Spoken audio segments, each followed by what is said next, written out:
Seeing none, roll call, please. Trustee Dickin? Aye. Trustee Eastmon? Aye. Trustee Jamerson? Aye. Trustee Smith? Aye. Motion carries. Thank you. Director Vasquez, please, your report. Thank you, Mayor. I have a few items for tonight's report.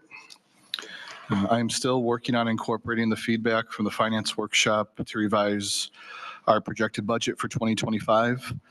I am hoping to have the tax levy paperwork ready for approval at the first meeting in December, and the budget/appropriations ordinance should come shortly after that. One of the questions that came up at the workshop was the amount we have spent on grinder pump maintenance in recent history. Just for the board's information, in 2023, that number was $137,838. And in 2024, so far, we're at $51,733, including the invoices that were just approved tonight. Another item I want to discuss is that we now have some new information about using MFT funds for snow plowing activity, which the village has done in recent years. As I brought up earlier in the year, the village is going through an MFT audit covering a period of time of roughly a decade. As part of this process, we are learning more about the IDOT requirements for different uses of MFT funds. While the village has requested competitive bids for snow plowing services in the past, the use of MFT funds for this results in having to follow specific instructions from IDOT. As we come up on another winter season, we have been discussing pricing on our upcoming snow plowing. One thing that we are now aware of is that using MFT funds for snow plowing means that work has to be bid with prevailing wage included. This results in higher pricing. We've seen in bids for other types of work just how much of an impact prevailing wage can have on the prices. For example, when we were looking for maintenance services, pricing was approximately 45% higher when a proposal was resubmitted incorporating prevailing wages when they had initially been left out. If the village uses the general fund to pay for snow plowing, we don't have to follow the IDOT regulations, and this means we won't have to seek prevailing wages, which should result in much more favorable pricing in the bids we seek. It is also more likely that we will be able to engage with a local firm that can provide a more timely response to snowstorms. Given this new information, as well as the fact that we know we will need more MFT funding than we initially thought for the Saunders Road STP project that is upcoming, I plan to revise the 2025 budget I'm working on to have snow plowing expenses come from the general fund as opposed to the MFT fund to allow the village greater flexibility in bidding out for a vendor at more favorable pricing. And then one final item I have is that last month we had our accounting manager attend a user conference for our accounting software called BS&A. The event was very informative, and we found out about some potential new uses of the software that could get us things done in a more efficient manner. So hopefully we can see some progress there. And that's all I have for my report. Are there any questions for our director? Seeing none, thank you. Oh, yes. I'm sorry. Oh, I'm sorry. I was going to Trustee say, Smith. Director Vasquez, I was just wondering, do you have a sense of the magnitude of the change between prevailing wage and what we would typically get as a percentage or as a dollar?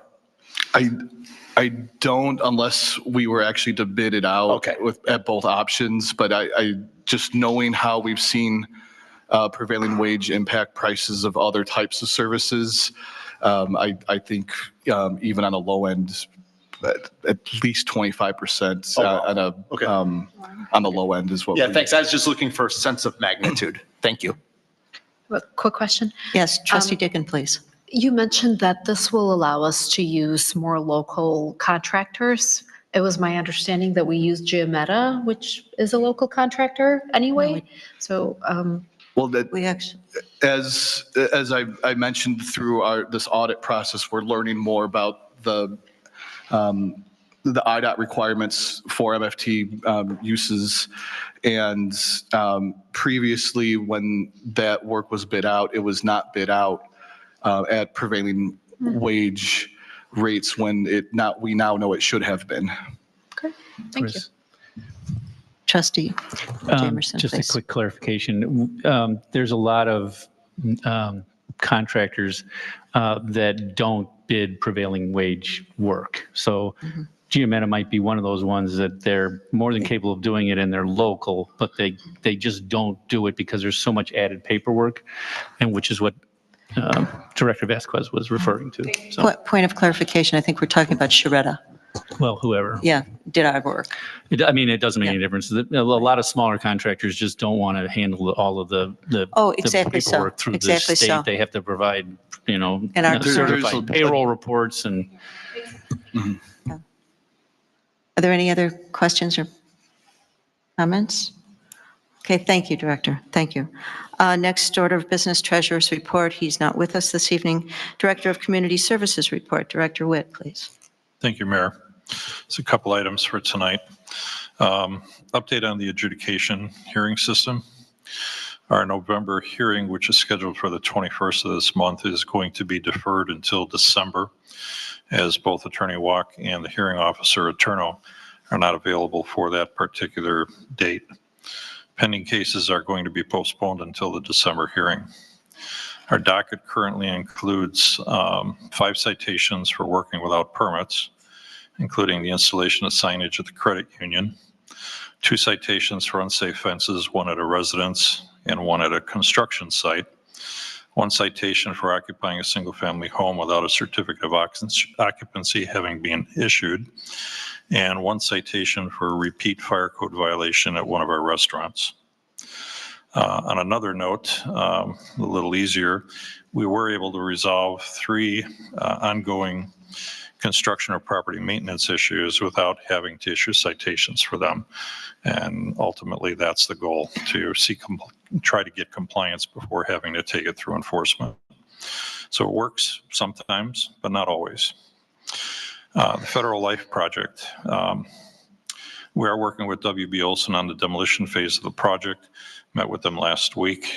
We're preparing a time frame for the project from the time of today all the way through end of the project, to include also the timeframes that the fire district as well as the police department will be in the building for doing their training sessions. We will share that with the board at the next meeting. The bid package is currently being prepared to obtain contractor proposals for the demolition of the building as well as the reservoir on the site. We're going to take those as separate and combined bids to see how we can potentially save some money or not. We either take the reservoir as part of the project or we don't, but at least we'll get a bid and know where that stands. WB Olson, in our conversation, does not recommend that the demolition contractor perform any of the asbestos abatement work. So we're going to be working on that. We already have 1 quote that we know of. We might seek a second one on that and get that work done as well through WB Olson. The Baby Vegas tenant build out. It's back at the forefront again. Landlord has finally come to terms that he needs to update the fire alarm system throughout the whole building. They were not able to do a patch job on the system that's in the space right now. The problem was that they thought that they could do a patch and just get Baby Vegas to work, but it would not be able to communicate with the rest of the building. It would have also meant having 3 fire alarm panels in the building where only one's technically allowed. So it'll probably be another month before we see that submittal, but they've committed to doing that. So it's progress. And we have just this week had a third party looking to do gaming within the shops. And we told them that will likely never happen. But they're willing, if they want to come forward to the board, we told them that's fine, but the possibility of that occurring, in my opinion, would be none. And then the last item on the list, the Saunders Road water main leak. The source of the leak still eludes us. We have done not only sounding for the leak, we've done potholing, looking for the location of the leak. At one pothole that we did, the contractor took 2 truckloads of water out of the hole and it kept gushing through, yet we weren't able to locate the exact location. We did another pothole 10 feet away, dry as a bone. We had a second contractor come out this week to look at doing a sonar on the system. And they've determined that there are two potential sources of the leak. One being where we feel that it's likely to have occurred would be at the T intersection between the north-south section of pipe, where the north end of that section is new pipe, the south section is old pipe, and the T takes the branch off to Brayburn. So we're going to be concentrating, hopefully this week, to dig there and look for a potential leak at that location, because the other potential site is underneath Saunders Road, which would likely and potentially cause a full street closure in order to do the repair. We don't know. That's as much as I can tell you at this point until we get through the first test. So we're working hard on it, but it's elusive.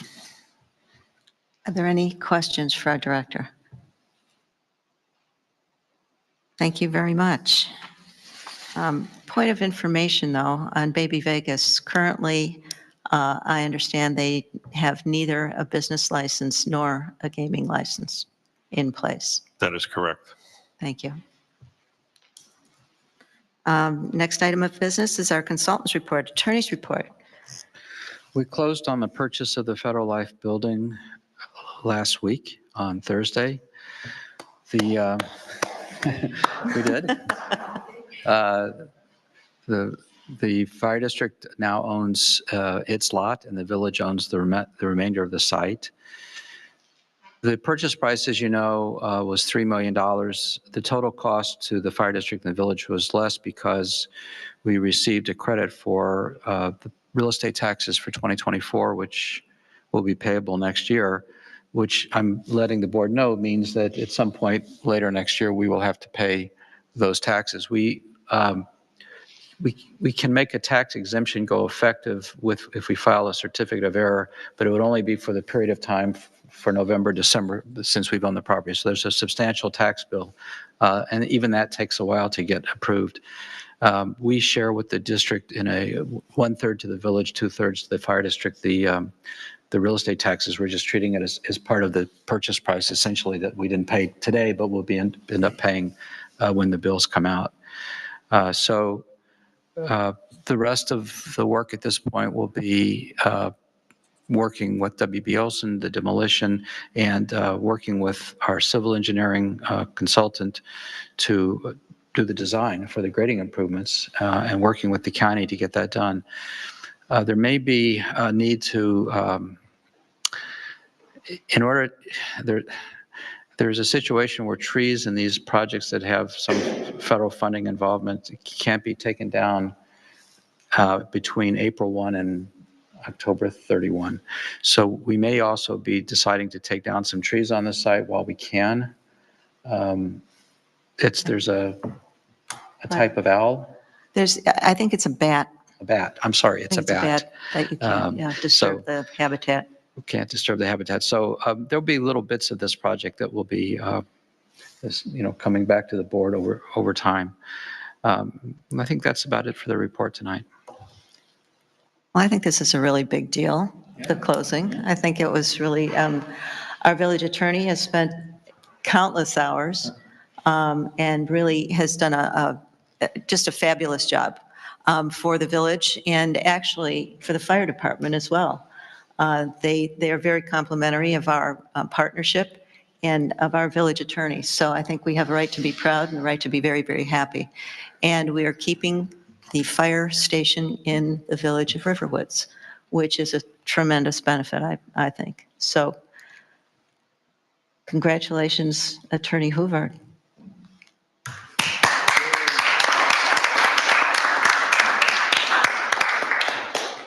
Thank you. Are there any questions for our attorney?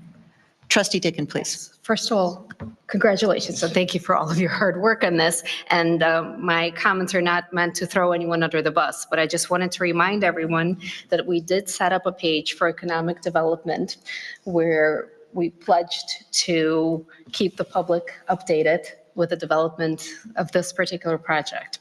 And I'm just seeing some generic tech. I'm not sure where this fell through the cracks, but I think we really need to make sure that we keep the public informed and that we remain transparent, and that, for all future economic development projects, that we commit to keeping the public informed by these little blurbs, which, yes, they are trackable in minutes, but it's hard and it's not intuitive, whereas this is. Okay, well, we have our staff who probably that just escaped us through all the, Dana is in charge of putting things onto our newsletter and to the website, and so, but she does need direction and some help in determining what those things are. So our focus apparently was just on the closing and getting all the right documents in the right hands and getting the money moved, and might have missed that. So we'll try to catch up. Okay, thank you. Are there any other comments? Okay, next, Plan Commission report. Chairman Brightcoff, please.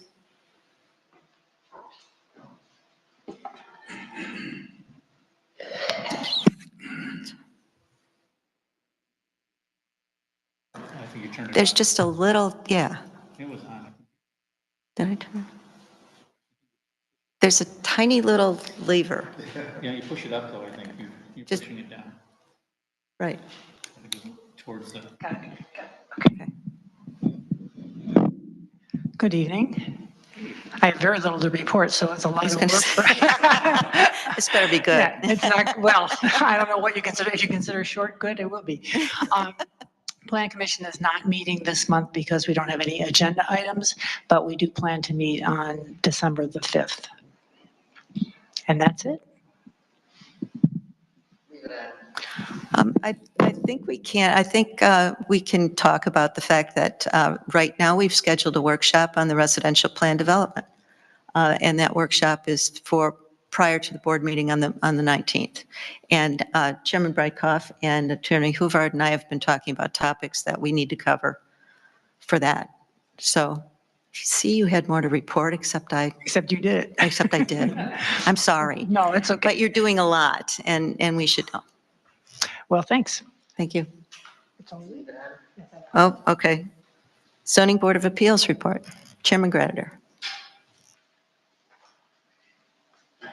And I can make mine even shorter than that. I have nothing to report. Same story, right? Questions, anything? Oh, right. Anybody have any questions? I'm sorry, I didn't ask if anybody had any questions for Chairman Brightcoff, too. Okay, thank you very much. Police report. Chief? Oh, yeah, it'll be fine. I just have the police activity that is in your packets, and I don't have anything else up. Retirement. Sorry, what? Wendy Lee, retired. Thank you. Officer Wendy Lee, who's been with us for the past 4 years, is retired, and her last day of work was Sunday night, and she's off to Florida now. So, and we're currently interviewing candidates to replace her. Are there any questions for our chief? None. Thank you very much. Thank you very much. Fire District, Chief Kruger is not with us this evening. Information items and comments from the president. I think I've talked enough. I don't know that I have anything else to add right now. I'm trying to work on the South Lake Mosquito Abatement District and trying to get us a seat at the table. I've been in contact with the legislative connection with Representative Morgan's office to see if there might be a solution in state law for making sure that we do have a seat at the table for that district.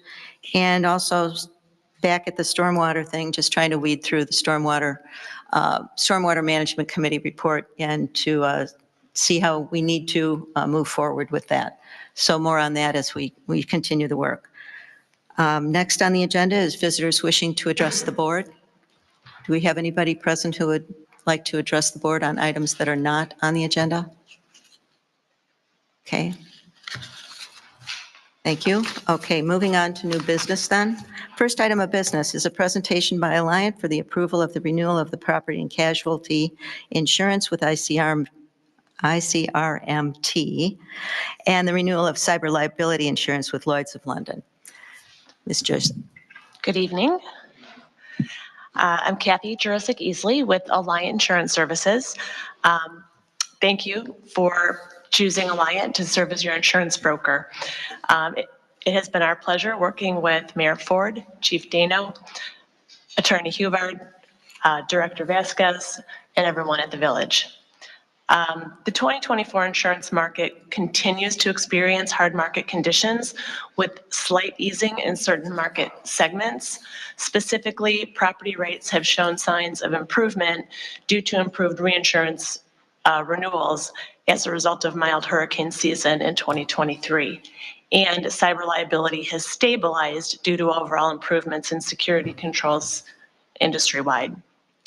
However, claims frequency and severity continues to increase in automobile liability, and law enforcement liability and excess liability capacity continue to be challenging due to heightened media attention and the ongoing trend of nuclear verdicts. Beginning the renewal process early with the Village team enabled us to secure another competitive renewal from incumbent carrier ICRMT, with renewal pricing below overall market averages. We're thankful to the team at Riverwoods for their hard work in collecting the detailed information that is required that is imperative to our success in delivering positive results in your insurance renewal program. The proposed renewal program reflects an 8.5% overall premium increase, which includes increases in exposures, including 4% increase in building values as a result of inflation, and increased payroll, and one additional police vehicle. The cyber liability premium remains flat. In your packet, we provide a side-by-side comparison to the expiring of the renewal program, and we're pleased to present this renewal with no changes to coverage, limits, or deductibles. And an illustration of the entire insurance program, limits and deductibles, is included in the last page of your proposal packet. This insurance program with ICRMT continues to offer services the Village has come to rely on, such as risk control consulting tailored to public entities, including policy and manual reviews, open door legal consulting, and certain employee training. The Village of Riverwoods over the years has consistently proactively utilized these valuable resources and services, resulting in the loss experience that directly leads to the positive renewal results that we see this year and as we have over several of the past years as well. Page 3 of the proposal outlines the value of these services. In addition to what's shown there, during the current policy term, ICRMT assisted in securing a $10,000 grant for the body-worn camera project. Thank you for this opportunity to present to you today, and I'm happy to take any questions. Any questions? Trustee Jamerson, please. And I think I asked this question last year, and I apologize that I don't remember the answer. Not at all. The building and contents limit is shown as almost $17 million.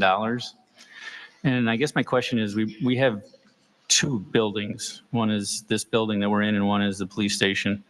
I wasn't involved in the actual finance part of the police station because I was just coming on as a trustee in 2010, but when it was finished. But I believe the cost of that was less than $2 million. And this building was right around $5 million, so that's $7 million.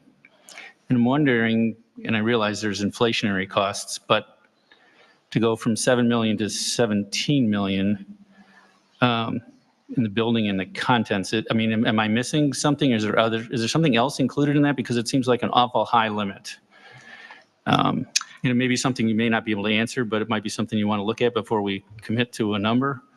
I know we also, and I'm sorry I didn't give you a chance to answer, but let me. Sure. I know we also talked about the value of some of the other parts of the village, like the water system and the sewer system, and if they're included in that building and contents, then that's maybe the answer, but that's the question.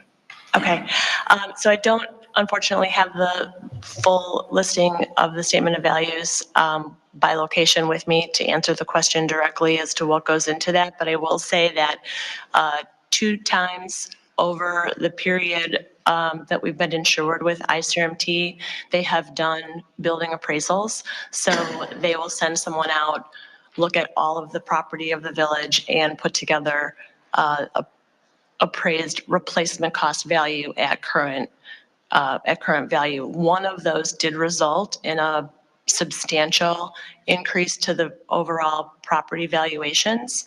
The good news was in that year, the timing was such that they issued the renewal, the appraised values came in later, and so they didn't adjust for that. And we've benefited from that in the subsequent renewals as well. So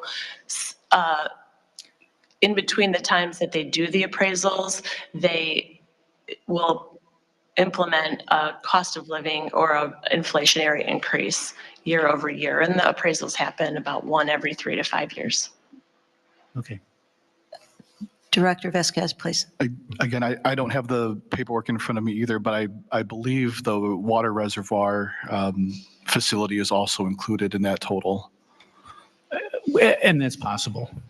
But, I mean, still a big difference in what it costs us to build them. And even though there are some inflationary values, I mean, the replacement cost, I can't believe would be almost 3 times. So anyways, it's just a question.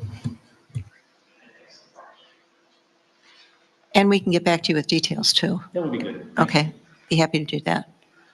Are there any other questions? Trustee Eastman, please.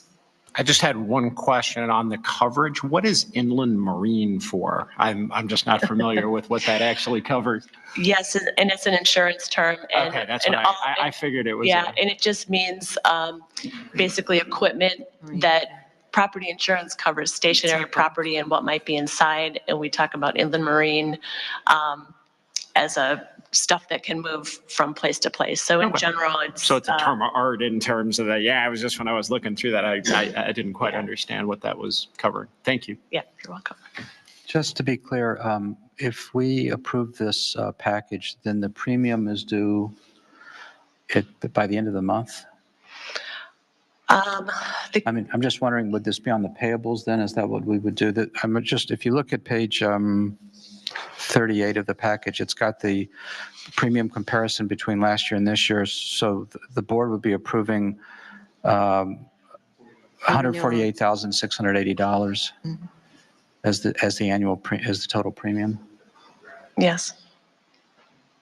And in the past, I have seen the schedules that show the water and the sewer system, and I have to believe that they must have been included because they always include those in the schedule of assets. And the issue I had the last time was, in particular for the water system, I think they included every single foot of pipe and every single fire hydrant.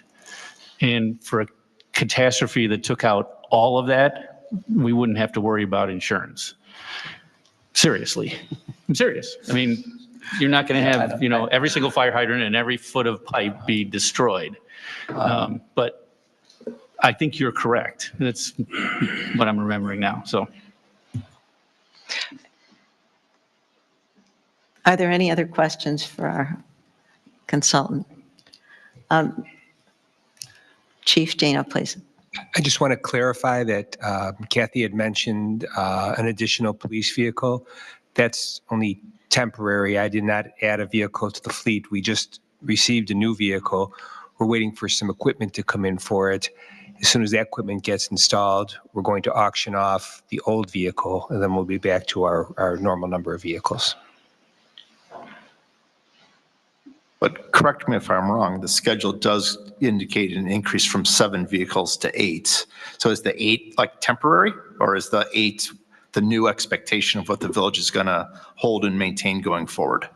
So the way the policy works is we get charged premium for the schedule that we have at inception.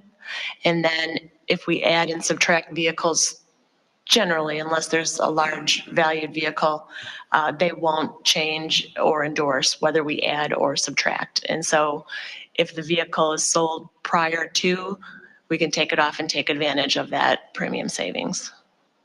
Is that prior to December 1st then? December 1st. Okay, well, we're hoping that the equipment comes in any day now, and then we can sell the other vehicle. The other option would be just to garage the other vehicle, which we talked about, and taking it off. There's some risk there, obviously, that Kathy mentioned, but that's certainly an option. It was a very small component of the overall premium. It's a little bit of a chicken and egg because you're trying to. Are we then approving? Yes, we're going to approve, as we approve the renewal, we will need to also approve the payment of the premium. Which is, Well, I'm just saying it would be a motion to approve the renewal, and that would require a roll call vote because we'd be Yes. authorizing. That's all Okay. I'm getting at. do I have a motion? Sure, I'll make whatever motion is that you just said to approve the policy and Approve make renewal the of payment Policies and the payment as presented Yeah. in the at the amount of, $148,680. is there a second, please? Second. Okay, is there any further discussion?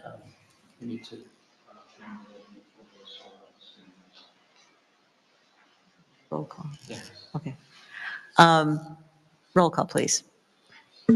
Trustee Eastmon, Aye. Trustee Jamerson, Aye. Trustee Smith, Trustee Dickin, Aye. motion carries. Okay, got it. Thank you. Okay, next is a discussion of possible annexation of the unincorporated portion of the 37-acre parcel on Milwaukee Avenue. And gentlemen, if you could introduce yourselves, please. And we have exhibits. It's examples and we can return them. No. Oh, That's, I saw that one on the website. okay. Thanks, Brett. My name is Rick Waldenberg. I'm the CEO of Hand to Mind. We operate out of facilities in Vernon Hills in Continental Executive Park. And I'd like to just give you a general sense of what we'd like to do on that parcel of land. We have submitted to you tentative designs for a building that, at least at this point, appears to be 685,000 square feet. Frankly, the site, which I believe you're familiar with, requires a lot of engineering. And so hopefully we can figure out a way to make it a little bigger, and we would probably build it in 2 phases. This building is intended to be the principal warehouse facility for our company. We currently have 5 buildings in Vernon Hills totaling 1.1 million square feet. And we would retain those buildings, but we would move out of 4 of the buildings and lease them out and replace that with this building. Our business is a family business. The original business was purchased by my grandfather in 1916. So we're over 100 years of continuing family business. We're privately held, not for sale, and we want to move to Riverwoods. And so as you can see from our products, we make products for schools and for home. We have several brands in the education space. And we're one of the largest hands-on learning companies in the world. We sell in 110 countries. As you can see from the information we've disclosed to the board, we're sort of a unique operation in that our product is voluminous, so we need a big building, but we don't have a lot of trucks. We're a one-shift operation. And we do light assembly of kits such as that one, which is a reading kit, and bigger kits than that as well. And we fulfill from that warehouse to schools and to retailers and to a smaller extent to consumers. So that's a little bit about us. I think that the timeline to complete a project, assuming that you are enthusiastic about us as a resident of Riverwoods, would be probably to complete in the middle of 2026, owing to the process of annexation and all the related activities, plus weather and construction and so on. We have experience in building buildings for our business. So we've built a couple of buildings we've built several buildings actually in the area. So we've been through this before and we're ready to do it again with your support. I'm here to answer any questions.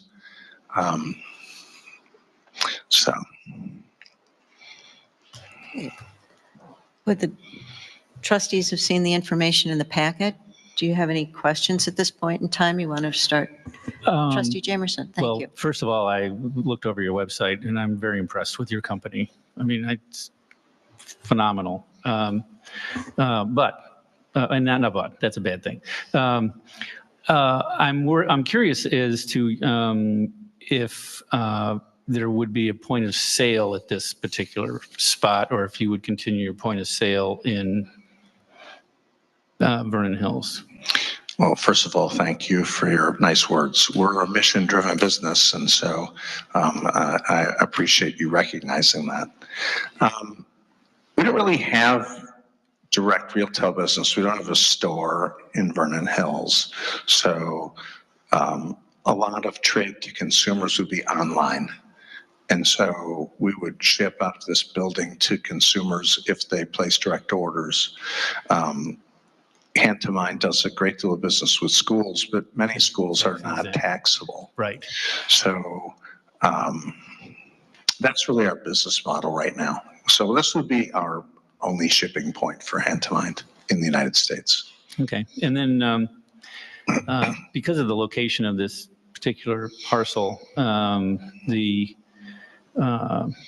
people in Riverwoods that would be most affected would be the people in Southwest Riverwoods, which is just north of where we are sitting. And I think they would be concerned as to that side of the building facing them. And I would be hopeful that you would be willing to listen to their concerns and make whatever modifications were realistic to be made. It's a big building, but it's a big parcel, and that would be my only concern. So, well, there's a lot about this site I wish I could change, and one is its elevation. I bet you have the same feeling. The site is a much higher elevation than Milwaukee Road, which is no fun for us either. We've provided a line of sight drawing, so it's still early days in this design. We'd like to build a 40-foot clear building because our problem in our business is the stuff is just gigantic, and we need as much air under the roof as we can get. The line of sight analysis appears to correspond to what I believe, which is that they won't be able to see the building. We know we have to be a good neighbor. It's our intent to be a good neighbor. We've built in the past in Vernon Hills adjacent to residential areas. So most of our buildings are against the CV ditch in Continental Executive Park, and on the other side is a large housing development. And when we built those buildings, these same questions were asked. I'm not aware of anyone ever expressing any concern after the building was built, and we've been there since '97. So I feel as though we can overcome any of these issues. As I said, the business is a one-shift operation. There's no noise coming out. There's no lights and smells and so on and so. And I believe that we're pretty far away from the nearest house. So I also can pledge to you that if I could figure out how to lower the elevation of the site, I would do it. Yeah. So I will ask that question again of our friends from the civil engineers. Okay. Yeah. I was excited to see this, to be honest with you. So I think it would be a great use for the piece of property. Thank you. Trustee Smith, please. Yeah, I just had a question regarding the trucks. I think it's just a page or two before where we were, or maybe a page or two further back. I can't quite remember, but it says off-season inbound trucks 8, outbound trucks 15, transfer trucks 3. So off-season's a total of 26. Then similar numbers, but all kind of doubled, so to speak, in peak to a total of 58. Where do you see those? Do you see those trucks going through Riverwoods or up to Half Day or down to Lake Cook? I'm just trying to get a sense of, is it going to create more, and are these semi-trucks, and just trying to get a better sense of, kind of how you envision the trucks potentially impacting the village of Riverwoods and the residents of Riverwoods.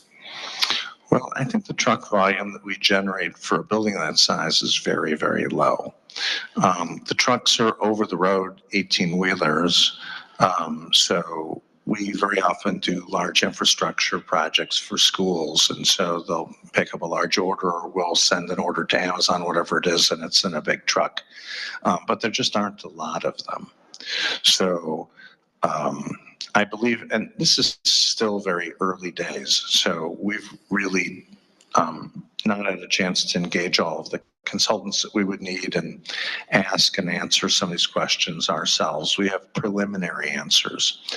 I think at the moment the plan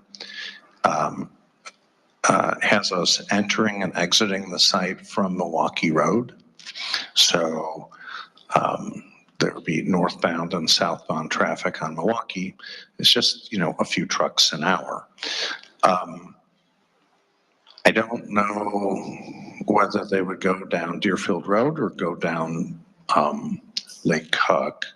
It's my understanding that Deerfield will become a 4-lane road in due course, and so they might, feel a choice to go either way. But I don't think, based on being a nearby resident and having passed through that corner many, many times, I do not believe that we will make a material difference in the composition of the traffic. I honestly believe that. And so, and the numbers, I'm confident in the numbers. The use of the site is not likely to change materially. Even if the business grows, we're not going to 300 trucks a day. There's no way. Yeah, and just to make sure that I understand, the 58 and the 26 that were just what was shown, that's for the entire off-season and peak. It's not per day. That's like 60 trucks for 6 months, right? Or something like that? No. That would be 50 plus trucks in one day at peak season. So this business has its Christmas in July and August. All schools in the country start on the same day, and they want all their stuff on the same day. And so we have a lot of trucks coming in for us at that time. So, 50 trucks in a 10-hour day be like 5 trucks in an hour. So, and that's, I think, pretty realistic. And that would include transfer trucks too, because we have, we're going to certainly retain one of the buildings in Vernon Hills. And so sometimes we move inventory back and forth. But I, again, remain highly confident you'll barely know we're there, although it's a pretty big building. Yeah, thank you. Trustee Jamerson. Just a quick clarification. Deerfield Road is not going to be 4 lanes. It is not. It's going to be 3 lanes, 1 in each direction with a center turn lane. Okay. At least that's what the county's been telling us for 10 years. So it was supposed to be done by now originally. So we'll see but it's not going to be 4 lanes. Definitely won't be 4 lanes. Okay. And your intended hours of operation would be shifts? I think sometimes they start as early as 6. And so if things are going crazy, it might be a 12-hour day. But no overnight? No. Well, frankly, I don't like 2 shifts. If you don't run 2 shifts all the time, 2 shifts is really a nightmare. So me personally, I resist 2 shifts unless there's a figurative gun to my head. So we don't like to do it. 1 shift. Okay. Trustee Eastman, please. So I just had a question about typically your employees, where do you hire them from? Are they coming from a long way away? Are they typically from the local area? Just trying to get a sense on, would this impact people in Riverwoods, Buffalo Grove, surrounding area in terms of hiring?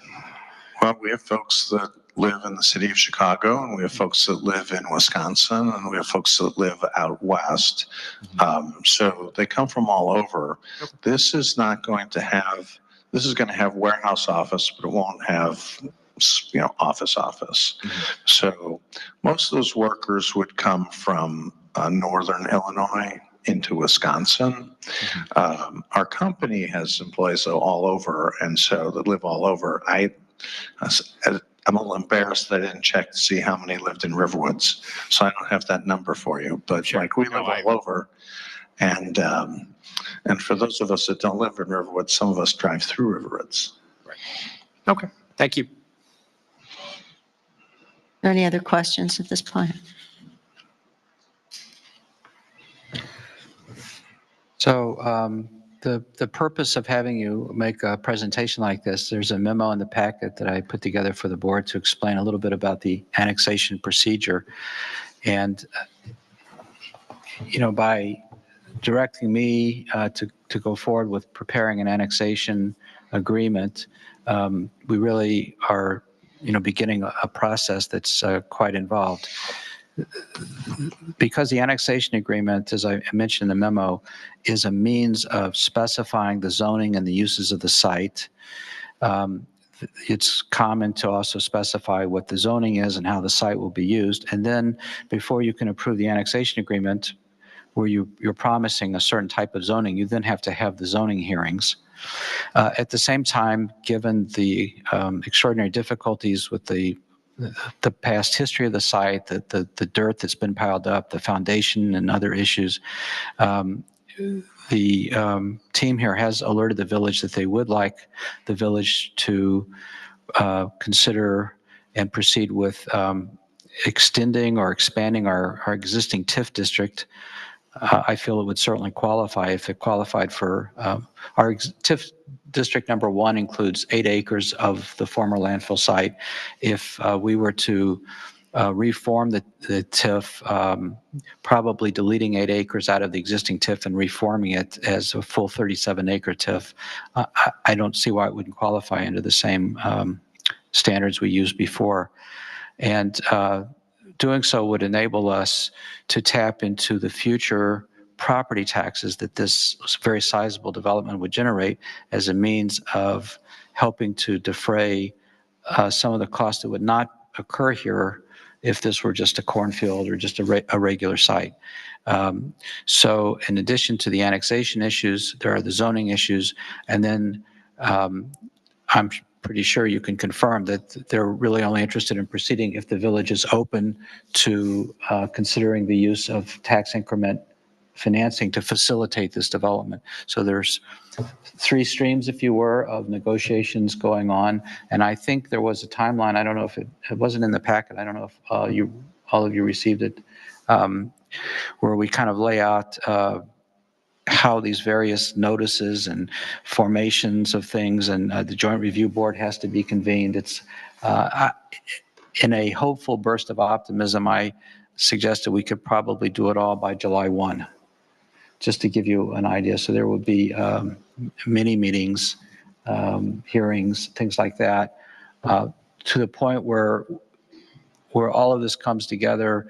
The village is able to annex the property, rezone the property, and enter into some sort of agreement with the ownership. We sometimes call it a TIF redevelopment agreement or an economic incentive agreement that specifies how the future property tax increment would be shared.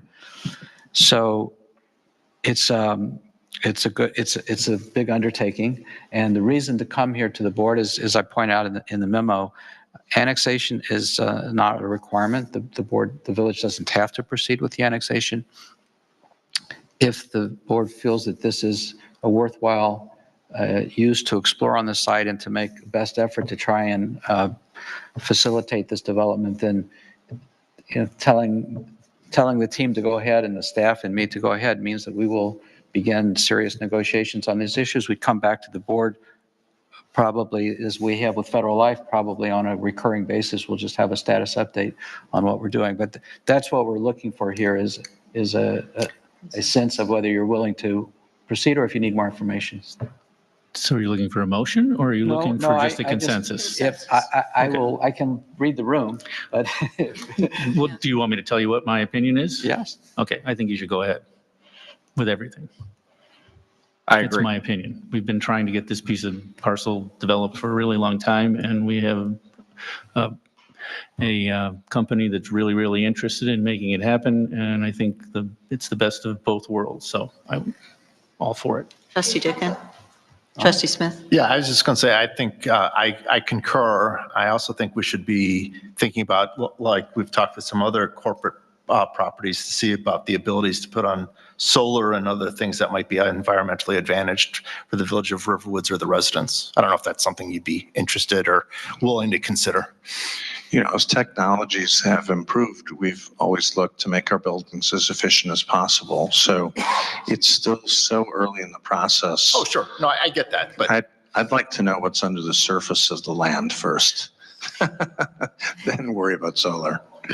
Yeah. I think we have a consensus here that we'd like to move forward and explore this a little further, a lot further. And how are you doing with the current owner? Working on it. Working on it. I'm very grateful for your support. Just Yeah, I asking. know. Yeah, yeah. We're going to try to bring this to closure. You know, I have a business to run too, so Right. we'd very much like to be in Riverwoods on this parcel, and I know we can make it work. We do have to cross that bridge. But in any event, I very much appreciate your support.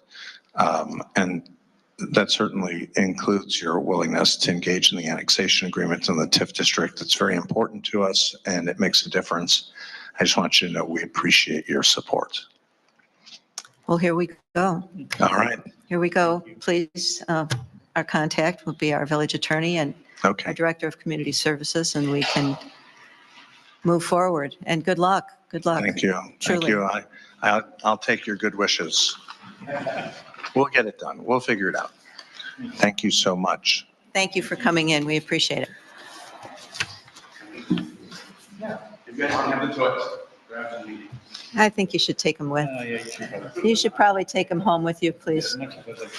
Yeah, yeah, yeah, yeah.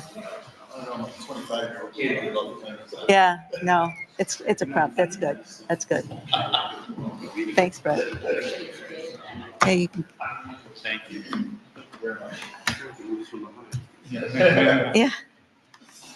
Thank you. Ron, thank you. Thank you very much.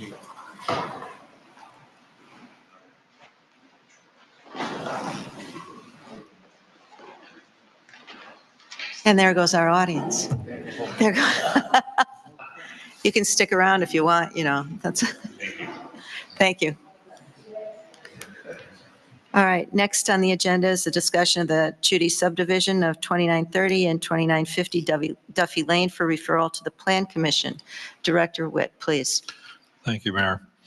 So the owner of two currently vacant properties, which are commonly known as 2930 and 2950 Duffy Lane, is desirous of combining the two properties to create a 3-lot subdivision to allow the construction of 3 new single-family homes.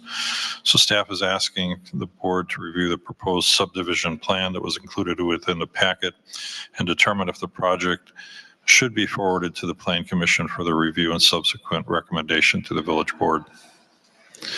And I believe we have a representative from the property here tonight in the event that you have any questions.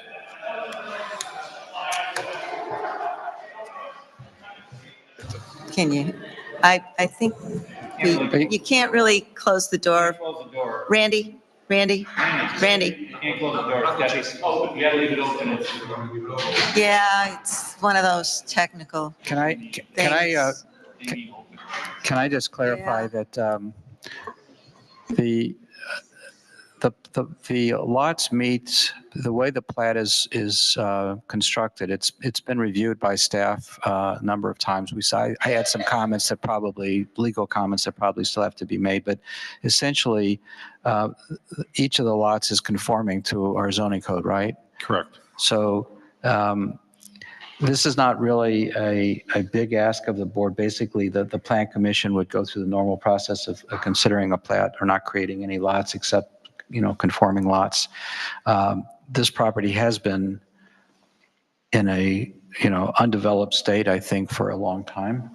And Talked about it before. the history of it was, at least in the past, I don't know if it was this owner but in the past, we've been presented with proposals for 4 lots, for 5 lots, for including part of some property that would be disconnected from Lincolnshire. We're now down to a plan that actually meets the requirements under the zoning ordinance.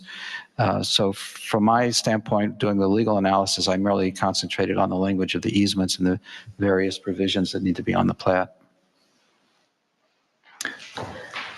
Are there any questions, or is the board agreed that we should refer this to the Plan Commission? I'm sorry, I have a question. So Sure. it looks like from the plans that I could see, Attorney Hoover, is that there'd be some impact to wetlands. Is that something that the Plan Commission would take up with, or how does that get managed?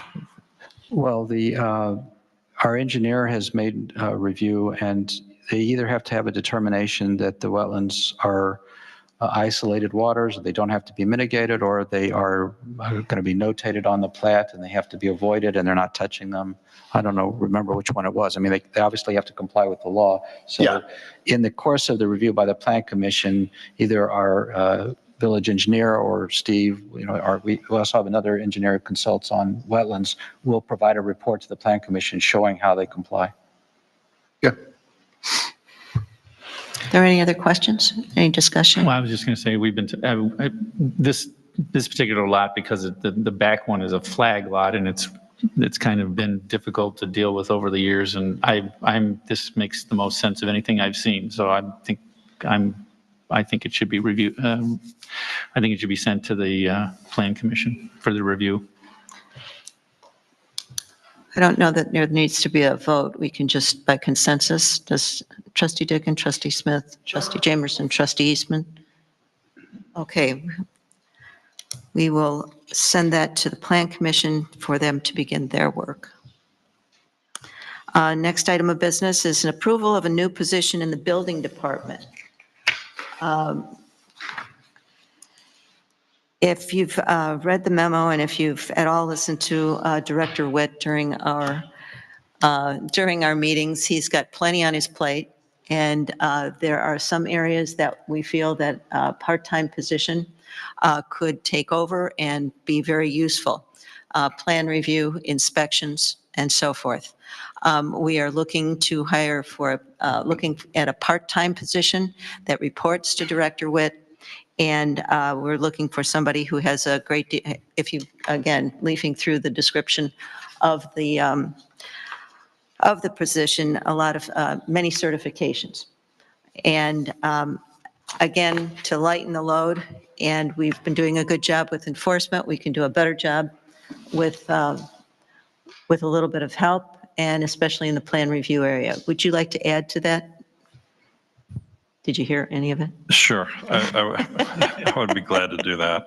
I think you hit on all the big items. It's a shot in the arm for building inspections, code enforcement, plan review activities. One thing to make note of is if this position is authorized, my intent would be to cease the third-party services that we have for building inspections now, and we would use the money that we spend there to help fund this position. I think that offers our residents and the contractors working on those properties a little more consistency, because currently you never know who the inspector is that's going to be coming out. So if you have a project like an addition, swimming pool, whatever it may be, this position would offer the same inspector there throughout the course of the project. So there's none of this pointing fingers that this guy missed something, this guy didn't, somebody didn't show up, or whichever. It gives a little more consistency and accountability for the department in taking care of those items. So.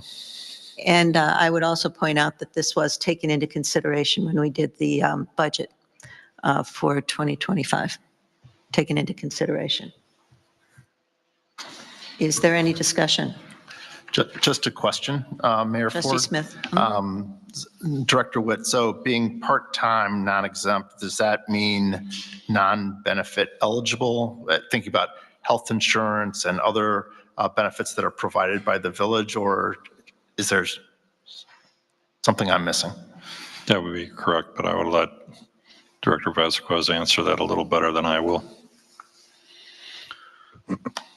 Yes, so the number of hours that Director Witt anticipates for this employee would be in the range of part-time where they would not be eligible for, the health benefits the village has. Pension, stuff like that. The one potential cutoff is if they're over 1,000 hours a year, then they're eligible for IMRF benefits. He'd be eligible for that. So essentially, this being limited to 1,000 hours, it's really not a position at this point in time until we actually come down with a qualified candidate to understand what the work shifts would be. It might only be 16 hours on a given week, of 2 full days. It might be half-time, 5 days a week. It might be part-time, half-day, 1 day of the week, and full-time, something else.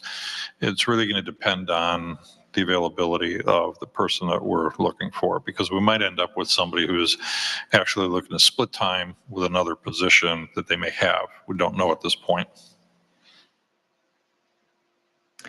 Trustee Jimerson? I'm all for it. I mean, I think that since Director Witt has gotten here, our enforcement activities have skyrocketed, and there probably could be even more in my conversations with him because he just doesn't physically have the time to do everything he needs to do. So I'm all for this, and if we can find somebody that can also do the inspections, that's been somewhere between $2,500 and $3,000 a month, was it a month or every 2 weeks? I can't remember, but it's a big chunk, and that would go a long way to cover that salary if it's already included in the budget. I think we should go for this sooner the better. And from what I hear, the accountability is a big issue. Oh, sure. Consistency of quality and accountability. And I will tell you to Director Witt's comment about having the same person do the inspections. The city of Chicago, where we do a lot of work, has switched to a system where the electrical inspectors just get handed, tickets and you get the one guy 1 week and he says you have to do it this way, and 2 weeks later somebody else comes and says you can't do it that way, you got to do it this way, so that consistency is huge. It's like working with the union hall. You never know what you get on a given day. Yeah, so I'm all for this. The sooner the better. Would you like to make a motion? I would love to make a motion. I make a motion that we approve the position description for the building inspector for the building department. Do I need to have anything else on there? I don't think so. No, your motion is to approve the description and the position. Yes. Yeah. That's exactly what I said. And technically, it's probably not the building department, but the community services department. Okay, well, it says building department here. But if that has to be, we'll change it. Otherwise, yes, I'm all the for. import's the same. Okay. Yes. Yeah, second. Okay. Is there any further discussion? I think we'll take a roll call. Thoroughly for. Not going to take that long. Trustee Jamerson? Aye. Trustee Smith? Aye. Trustee Dakin? Aye. Trustee Eastman? Aye. Motion carries. Thank you very much. Thank you. Yeah. Next item of business is approval of a deduct change order from National Power Routing for the sanitary sewer project. Director Witt, please. Thank you, Mayor. So now that the 2024 sanitary sewer lining project has been completed, GHA has been reconciling the total project cost. In doing so, they compare the original construction estimates and unit costs with the contractor's actual numbers, the actual linear feet of pipe taken care of, the materials, et cetera, and all based on unit prices. They've determined that the actual cost of the work was found to be less than the awarded contract amount to National Power Routing, Inc. So tonight, we're seeking approval of a deduct change order to save an amount of $15,992.96, which will allow us to make final payment to the contractor and close out the project. Do I have a motion for approval? So moved. Is there a second, please? Second. Is there any discussion? Question, comments? Roll call. Trustee Smith? Aye. Trustee Dickin? Aye. Trustee Eastman? Aye. Trustee Jamerson? Aye. Motion carries. Thank you. Okay, the next order of business on the agenda was a motion to reconsider an ordinance amending a special use, but at this point, because we are not a full board, I am invoking the authority of the chair that this be taken up at the meeting of the 19th. So there will be no discussion on this motion and no vote taken tonight.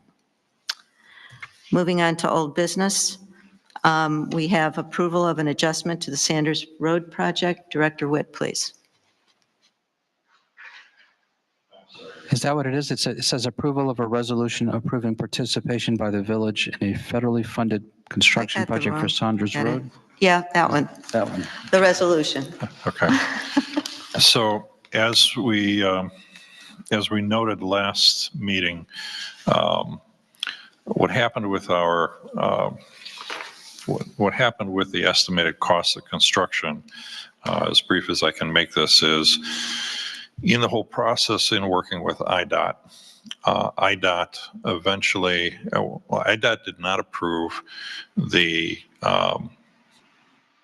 taking of soil borings for the project until July of this past summer, even though initial borings were taken from about a year ago when GHA started the project. They based all the quantities for the construction cost based on those initial estimates.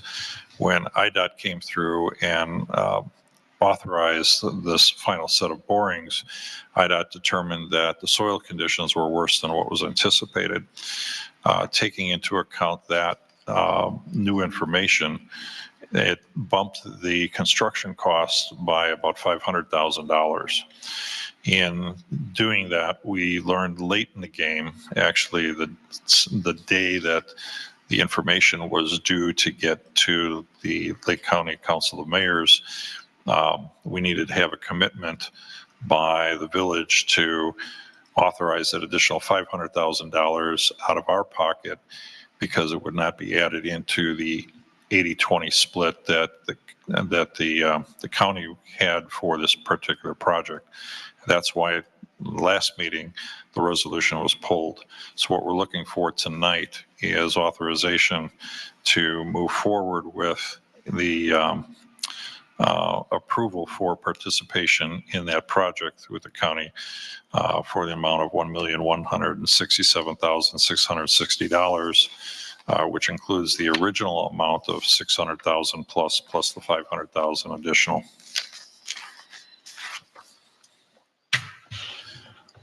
And just to make note, in order to stay on a letting, which is the next one that is available, because we got bumped from the January letting, we're now on target for the March letting. In order to maintain a position to be on the March letting, we need to get all of our paperwork to the county no later than November 25th. So that's why we're back in front of the board tonight. Trustee Jamerson. I was just going to make a motion that we approve the resolution for the participation by the Village of Riverwoods in a federally funded construction project for Saunders Road. Is there a second, please? I'll second. Is there any discussion? Any questions? Okay, seeing none, roll call, please. Trustee Dickin? Aye. Trustee Eastman? Aye. Trustee Jamerson? Trustee Smith? Aye. Motion carries. Okay, moving on to committee reports. Finance, Trustee Clayton isn't with us this evening. Communications, Trustee Dickin, please. Yes, very quickly. Those of you who are subscribed to our newsletter may have noticed a new look with images. All the credit goes to Dana Litwin, who has been assembling the newsletter manually, which is quite painful, but we are working on automating this process to help her out with that a little bit. And that has been quite painful, primarily due to our web developer. Additionally, I've brought to your attention a direct mail campaign with QR codes in the past. I'm hoping for that first postcard to go out in alignment with the third quarter finance report. And to do this consistently throughout the seasons, I think it will just make a lot of sense to do it in that fashion. And that's really all I've got. Oh, one last thought. I noticed that we don't have a careers section on the village website. Pardon me? We don't have a careers section on Careers? the village website. I know that in the past we've posted jobs, but it used to be, I believe, under like the fire department or the police department, but we don't actually have a careers section. Is there any value in setting up that page and maybe posting positions? I know we don't have many, but I frankly never thought of it because we don't have any. Right. I mean, right. We don't recruit frequently, but when we do, if we can recruit from our community, I think it would be beneficial. It's just a matter of something that we'd need to maintain, right? So if we post a job, we'd need to remember to take it down when the position is filled. That's all. I mean, as often as we have jobs. Right. So, I mean, I'm not going to be maintaining it, so I think it's a great idea, but, you know. It's a task, last, right? yeah, a last task. time we hired, we had someone do our recruiting, professional Right. recruiter. Well, right. So, yes, Chief? There is a section called employment under government, and there's 2 jobs posted there, one for a lateral police did not officer see that. full-time Thank and you. one for police officer part-time. I searched for careers and I naturally didn't come across employment. Thank you. Well, but that Okay. goes to the point that we still So need to done. maintain it. So so we're done. Oh, great. Okay. That was easy. All right. Mayor, Yeah. um, Trustee Jamerson, please. going along with what Trustee Dickens said earlier about keeping the public informed on what we're doing, I think that this group that came before us tonight would be a perfect example of something that needs to be, you know, updated.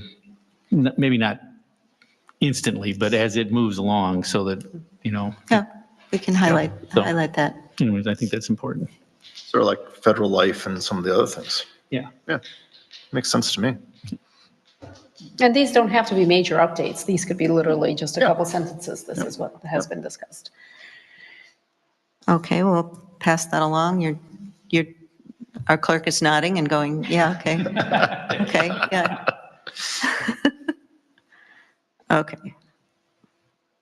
Anything else? Are there any other questions for our trustee? Okay, moving forward, Woodlands Ecology and Legal. Trustee Eastman, please. Just one brief thing, working with RPC and the Sustainability Committee on a workshop on changes to the Woodlands Cost Share Program. So that should be beneficial to kind of get feedback from the community and what they want to see in a more systemic way than we've done in the past. And I believe currently we're going to try and do that for January. We had looked at it in November, but I think January makes the most sense. So that's it. Are there any questions for our trustee? Okay, moving forward, Land Use and Roads. Trustee Hollander is not with us. Building Utilities, Stormwater. Trustee Jamerson, please.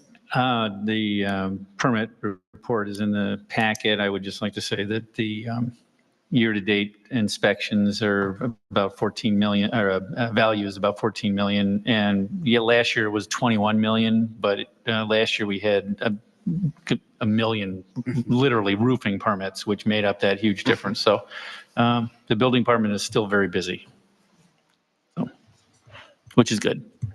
Are there any questions for our trustee? Okay, moving forward, Community Services. Trustee Smith, please. Yeah, just 2 quick things. We're working with the Strategic Land Use Committee, trustees Clayton and Hollander, on potentially expanding community gardens. So we're looking at that, looking for viable sites and things like that.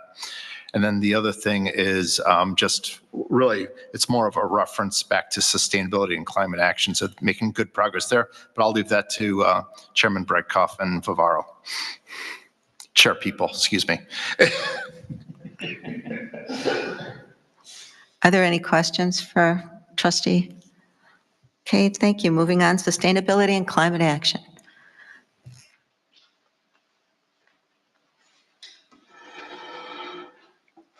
Should I go first? Sure, okay. Thanks for that lead in. We're on, okay. You're on. The task force has chosen the top 20 sustainability priorities, and the objectives range from easier things and some stretch goals. The priorities are in 4 categories. One is energy management and climate. The second is education and outreach. The third is codes and policies. And the fourth is conservation, preservation, mobility, and regional transportation. Examples of top priorities for energy and climate are measuring and monitoring greenhouse gas emissions for the village, implementing energy efficiency measures that have short-term payback, such as lighting and EV stations, and partnering with electric and gas utilities to promote energy efficiency programs. Examples of priorities for education and outreach are educating the community about sustainability initiatives using existing municipal outlets and community events, educating and training village staff on sustainable practices such as recycling at the village hall, and leveraging state and federal grants and resources to advance sustainability initiatives. Examples of priorities for codes and policies are creating and enforcing codes, policies, and management plans that protect and preserve valuable natural assets, creating and enforcing codes, policies, and management plans that support and promote sustainable practices in development, redevelopment, renovation, and construction, and adopting a municipal purchasing policy that integrates sustainability principles. And examples of priorities for conservation, preservation, mobility, and regional transportation are designating a staff person to direct sustainability initiatives.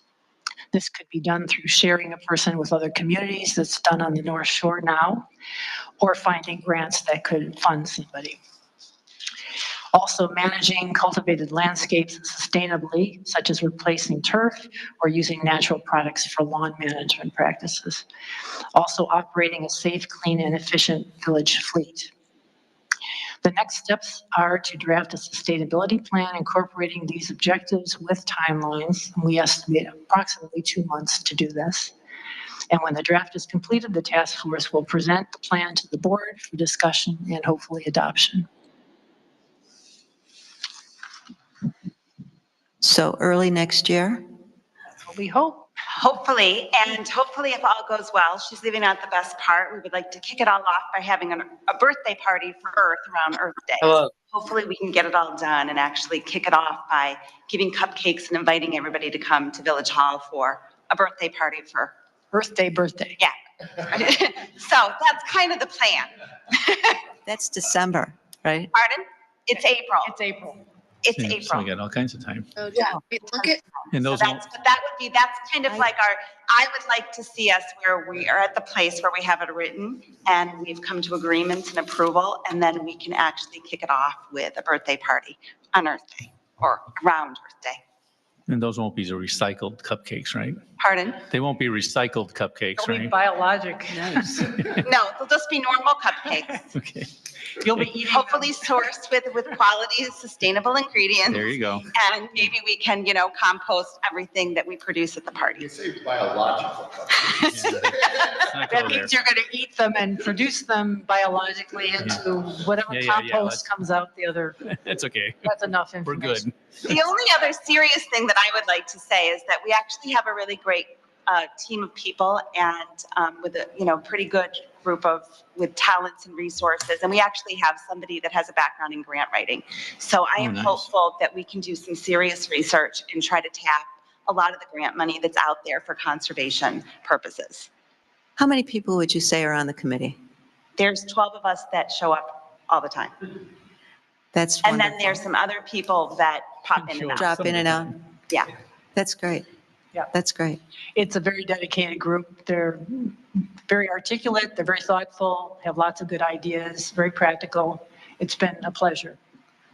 From different parts of, oh, great. Perfect. Very well represented. Yes. Perfect, perfect, perfect. Sounds great.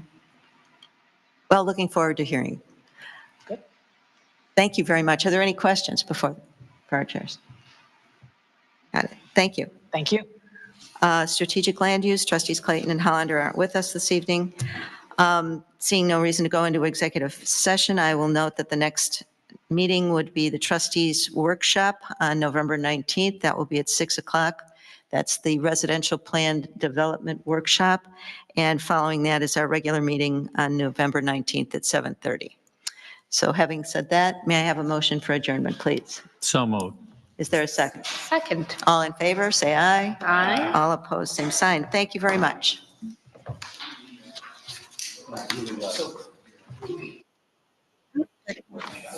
I thought Founder's Day was in